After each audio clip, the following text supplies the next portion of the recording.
अमेरिकी राष्ट्रपति Donald Trump ने मेटल्स के आयात पर 25% टैरिफ लगाने की मंजूरी दी तो दुनिया भर के ज्यादातर बाजार आज फिर ढह गए। हालांकि सेंसेक्स के वीकली एक्सपायरी के दिन मार्केट में उठापटक भी काफी रही। बीएसई सेंसेक्स इंट्राडे में 77,387.28 के हाई और 76,030.59 के निचले स्तर पर, तो निफ्टी 50 भी 22,986.65 के निचले स्तर और 23,390.05 के हाई तक का सफर तय किया। बुल और बेयर्स की इस रस्साकसी के दिन के आखिर में बीएसई सेंसेक्स 1018.20 पॉइंट्स यानी 1.32% टूटकर 76,293.60 और निफ्टी भी 1.32% यानी 309.80 पॉइंट्स फिसल कर 23,071.80 पर बंद हुआ है। इंडिविजुअल स्टॉक्स की बात करें तो कुछ शेयर्स में अपनी खास एक्टिविटी के चलते तेज हलचल रही। तो चलिए इन शेयर्स के उतार चढ़ाव की वजह भी डिटेल समेत जानते हैं। कमजोर मार्केट में भी ये शेयर चढ़े ऊपर। इसमें पहला है भारती एयरटेल। इसका मौजूदा भाव 1696 रुपए है। भारती एयरटेल की फिक्स्ड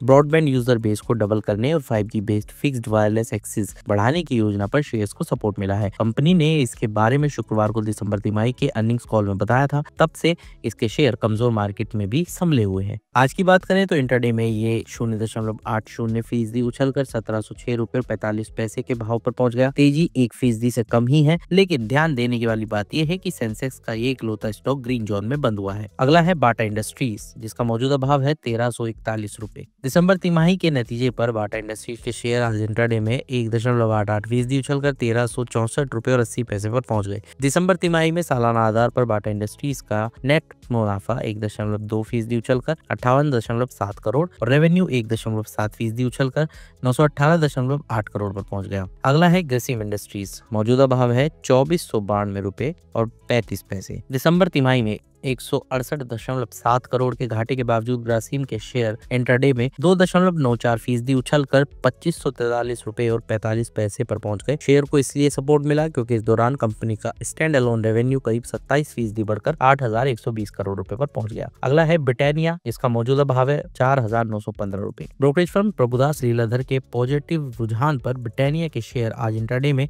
0.62% उछलकर 4,940 रुपए पर पहुंच गए। ब्रोकरेज फर्म ने इसे 5,881 के टारगेट प्राइस पर खरीदारी की रेटिंग दी है। अब बात करते हैं जो शेयर ढह गए उनकी। कीस्टोन रियल्टर्स, मौजूदा भाव 532 रुपए और 60 पैसे।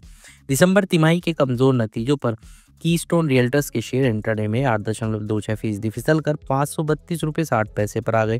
दिसंबर तिमाही में कंपनी का नेट प्रॉफिट सालाना आधार पर 50% घटकर 15.1 करोड़ और रेवेन्यू 11% घटकर 464 करोड़ पर आ गया। अगला है जेगल प्रीपेड, मौजूदा भाव 381 रुपए 90 पैसे। जेगल प्रीपेड के शेयर आज लगातार दूसरे दिन टूटकर 10% के लोअर सर्किट 381 रुपए 90 पैसे पर आ गए। गत 4 दिनों में ये करीब 23% टूट चुका है। जेगल प्रीपेड का दिसंबर तिमाही में नेट प्रॉफिट सालाना आधार पर 29.6% उछलकर 20 करोड़ रुपए पर पहुंच गया।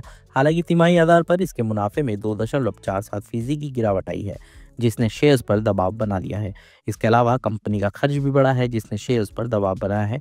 इसका खर्च सालाना आधार पर 72% और तिमाही आधार पर 12% उछलकर 314 करोड़ रुपए पर पहुंच गया। रेवेन्यू की बात करें तो सालाना आधार पर ये 69% उछलकर 368.8 करोड़ रुपए पर पहुंच गया। तिमाही आधार पर रेवेन्यू में 11% की गिरावट आई है। अगला है टाटा स्टील, मौजूदा भाव 130 रुपए 10 पैसे। अमेरिकी राष्ट्रपति डोनाल्ड ट्रंप ने स्टील और एल्यूमिनियम के आयात पर 25% टैरिफ लगाने के एग्जीक्यूटिव ऑर्डर पर साइन किए तो घरेलू मार्केट में मेटल शेयर ढह गए।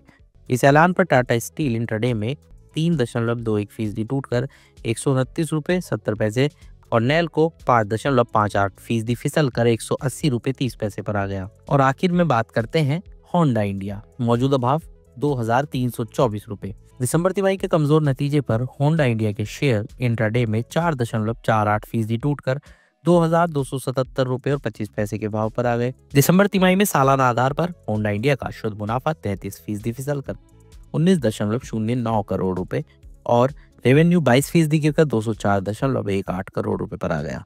ये भाव बीएसई से थे।